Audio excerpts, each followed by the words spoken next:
요한계시록 1, 2장에서 이제 일곱 교회에게 말씀을 전한 요한이 이제 본격적으로 이제 환상을 보기 시작했습니다. 그래서 4장과 5장에서 보좌에 앉으신 하나님에 대한 환상을 봅니다. 그러면서 5장에서 이 봉인된 두루마리를 들고 계신 그 왕의 모습을 보죠. 그리고 봉인을 떼시는 장면이 이제 출발을 합니다.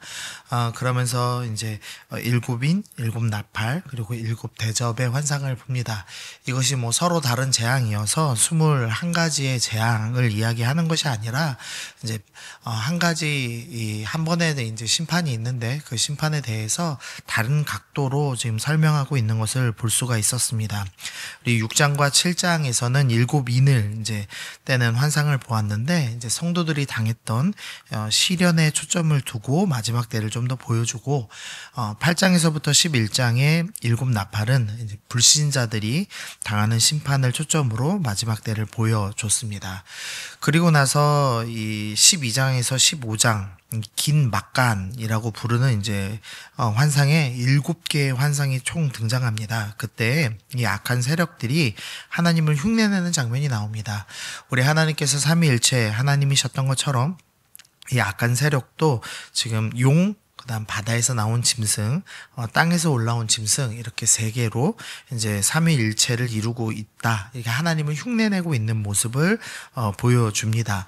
그래서 학자들은 이제 이것을 불경한 삼위일체다. 이제 이런 식으로 표현을 합니다. 어쨌든 12장에서 이제 용이 먼저 등장하고 그래서 13장 이제 초반부에 바다에서 나온 짐승에서 일반적으로 짐승이라고 부르는 존재가 이제 등장하고 그다음 13장 후반부에서는 이제 땅에서 올라온 짐승 이제 말로써 주로 미혹하기 때문에 거짓 선지자로 부르는 그런 또 이제 악한 존재들이 이제 등장을 합니다. 그리고 이제 그들이 여인으로 표현된 교회를 핍박하는 이제 스토리가 이 12장부터 15장의 긴 막간 이제 스토리의 주요 내용이었습니다. 그리고 다시 16장에 와서 이제 일곱 대접 환상을 보여줍니다. 이 일곱 대접에서 이 보통 구약 선지자들이 진노의 포도주 잔이라고 하면서 하나님의 심판에 대해서 설명을 했는데 그 진노의 포도주 잔이 매우 크다라는 개념에서 이 대접이라는 표현으로 해서 이 마지막 재앙을 좀 더 또 세밀하게 이제 살펴봤습니다. 주로는 애굽의 10가지 재앙을 좀 연상케 하는 이 재앙들이 일어났습니다. 그리고 이 16장 12절에서 16절에서 6번째 대접 때에 아까 말씀드렸던 그 불경한 삼위일체 용과 바다에서 올라온 짐승 또 땅에서 올라온 짐승 거짓 선지자가 천하의 왕들을 모으고 하나님과 전쟁하기 위한 장면이 이제 시작됩니다. 그럼에도 이제 7대 대접이 부어지고 완전한 심판이 완성되는 스토리가 나오죠. 그리고 이제 17장부터 18장에서 바벨론의 멸망에 대해서 이야기합니다. 그러니까 이미 6번째 왕들을 모으고 7번째에서 심판이 완성되었다라고 이야기하는데 그 6번째 왕들을 모으고 7번째에 대접에서 마지막 심판이 완성되는 것을 좀 더 세밀한 장면으로 17장, 18장이 살펴봅니다. 그러면서 17장, 18장에서는 음녀가 등장하죠. 근데 그 음녀는 바벨론의 성이다라고 하면서 특정 인물이 아니다. 분명히 이제 비유하고 있는 것이 있다라는 것을 보여줍니다. 그냥 단순하게 쉽게 설명하자면 이 바벨론 성은 사탄에 의해서 만들어진 종교, 정치, 경제, 시스템 이것을 의미한다라고 할 수 있겠습니다. 이제 사람들을 미혹하게 하기 위해서 마귀가 준비한 시스템입니다. 근데 이제 하나님의 심판이 임하자 이제 먼저는 이 사람을 미혹해 하던 이 시스템 바벨론 성이 붕괴된다. 이것을 17장, 18장에서 설명을 합니다. 그리고 나서 이제 19장에서 이 바벨론의 멸망 이후 이 유혹하는 시스템이 붕괴한 이후에 끝까지 믿음을 지킨 의로운 성도들, 이 말씀에는 빛나고 깨끗한 세마포 옷을 입은 성도라고 표현된 이들이 어린 양의 혼인잔치에 들어가게 된다라는 것을 우리가 어제까지 살펴보았습니다. 그리고 이제 오늘 11절부터 이제 정말 최후의 심판의 모습이 그려지는 것을 살펴볼 수가 있습니다. 먼저 11절 보시면 또 내가 하늘이 열린 것을 보니 보라 백마와 그것을 탄 자가 있으니 라고 말씀을 합니다. 예수님께서 백마를 타셨다라는 설명을 합니다. 6장에서도 백마를 탄 자가 등장했지만 예수님을 흉내낸 것에 불과하고 진정으로 백마를 탄 심판자이신 예수님이 등장합니다. 원래 성경에서 예수님께서 예루살렘에 가실 때 나귀를 타고 가시죠. 그것은 예수님께서 겸손의 왕이신 것을 드러내고 또한 백마, 전쟁을 하기 위한 말을 타고 오시는 것이 아니라 평화를 위해 오셨다라는 것을 드러내기 위해서 나귀를 타고 오셨는데, 이제 마지막 심판 때에는 나귀가 아니라 백마를 타고 오셔서 전쟁하겠다, 심판하겠다라는 것을 분명히 드러내 주십니다. 그래서 12절에서 이 예수님의 눈이 불꽃 같다라는 표현을 합니다. 이제 인자한 눈이 아니라 불꽃의 눈으로 심판하시기 위한 거룩한 분노가 눈에 서려 있는 것을 보여줍니다. 또 12절 그 다음 구절을 보시면 머리에는 많은 관이 있다라는 표현을 합니다. 예수님께서는 이제 많은 왕관이 있습니다. 이제 모든 것을 다스리시는 절대자라는 것을 보여주고 계시는 겁니다. 짐승도 10개의 관을 쓴 것이 이 계시록 13장 1절에 나오는데요. 이 모습 또한 예수님을 흉내내는 것에 불과했다라는 것을 보여줍니다. 예수님은 10개의 관이 아니라 수많은 관을 쓰고 계십니다. 이제 마치 그냥 레슬링 경기로 비유한다면, 레슬링 경기에서 이제 처음 등장하실 때 이 챔피언이 챔피언 벨트를 차고 나오듯이 예수님께서 많은 왕관을 차고 나오셔서 이제 내가 진정한 왕이다, 내가 승리자다라는 것을 드러내고 계십니다. 그리고 또 예수님에 대한 묘사를 하면서 4가지의 이름이 등장을 하는데요. 먼저 11절 이제 후반부에 보시면 그 이름은 충신과 진실이다 라고 되어 있습니다. 이 충신과 진실 조금 어려운데 새 번역으로 보면은 신실하신 분, 참되신 분이십니다 라고 이제 번역을 하고 있습니다. 계시록 이제 6장에서 이 순교자들이 간구를 하죠. 이제 우리 피를 어느 때에 갚아주시겠습니까? 라고 하면서 정의를 언제 실현하실지를 구하는 장면이 나오는데, 그 기도를 응답하시는 분으로 심판하시는, 그 기도에 대한 응답으로 심판하신다라는 것을 드디어 이제 19장 11절에서 드러내십니다. 그래서 자기의 이름을 신실하다, 진실하게 기도에 응답하는 분이다, 이렇게 설명을 하십니다. 또한 12절에 보니까 예수님의 이름이 12절 말씀 보시면은요, 중간에 보시면 또 이름 쓴 것 하나가 있으니 자기밖에 아는 자가 없다. 예수님의 이름을 자기만 아는 이름이다 라는 독특한 표현을 하고 있습니다. 이런 표현을 한 이유는 고대 근동에서는 이름을 안다는 것은 그 존재 전부를 안다, 그 존재의 본질을 다 파악하고 있는 것이다 라고 생각을 했습니다.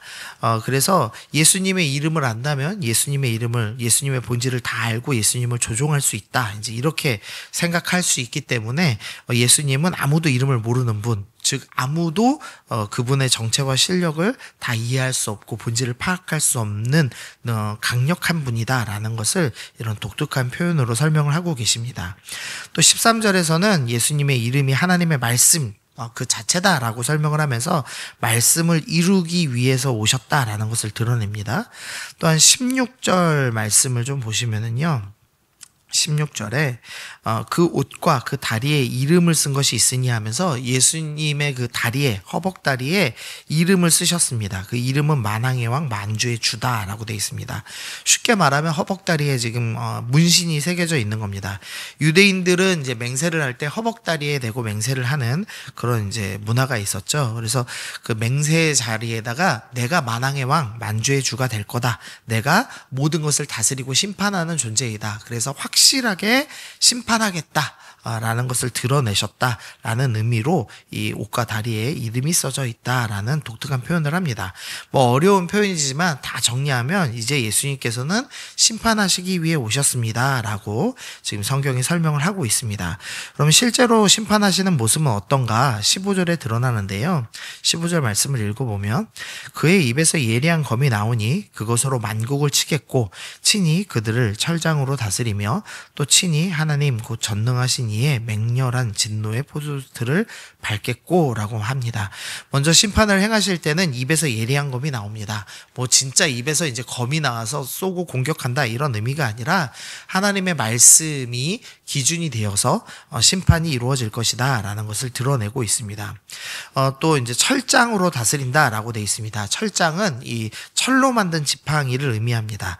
이 성도들은 목자의 지팡이로 예수님께서 인도하시지만 이제 이 대적자들은 철 지팡이로 이제 심판하시겠다, 치시겠다라는 것을 말씀을 해주고 있습니다. 근데 치실 때 어느 정도로 심판이 강렬하냐면 맹렬한 진노의 포도주 틀을 밟는다라고 합니다. 이 포도주 틀 안에 이 포도를 밟으면 어떻게 되죠? 이 포도즙이 이렇게 튀어오릅니다. 마치 이 포도즙이 피와 색이 똑같죠. 그러니까 악인들을 밟으시고 악인들의 피가 튀는 아주 잔혹한 장면이 지금 연출되는 겁니다. 그 정도로 예수님의 심판은 매우 맹렬할 것이다 라고 설명을 합니다. 또 이 예수님의 심판이 어느 정도로 큰지에 대해서 17절, 18절이 설명을 하는데요. 17절에 보니까 한 천사가 이 모든 새를 모읍니다. 그러면서 뭐라고 하냐면 하나님의 큰 잔치에 모여라 라고 설명합니다.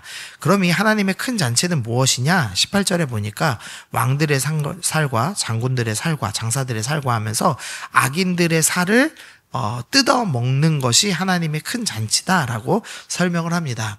이 새들이 와서 이 대적자들의 시체를 뜯어 먹는 것은 에스겔서 39장에 있는 예언, 이 원수들의 시체를 사나운 새와 들짐승이 뜯어 먹는 장면이 나오는데 그것이 이루어졌다라는 의미이기도 하고요.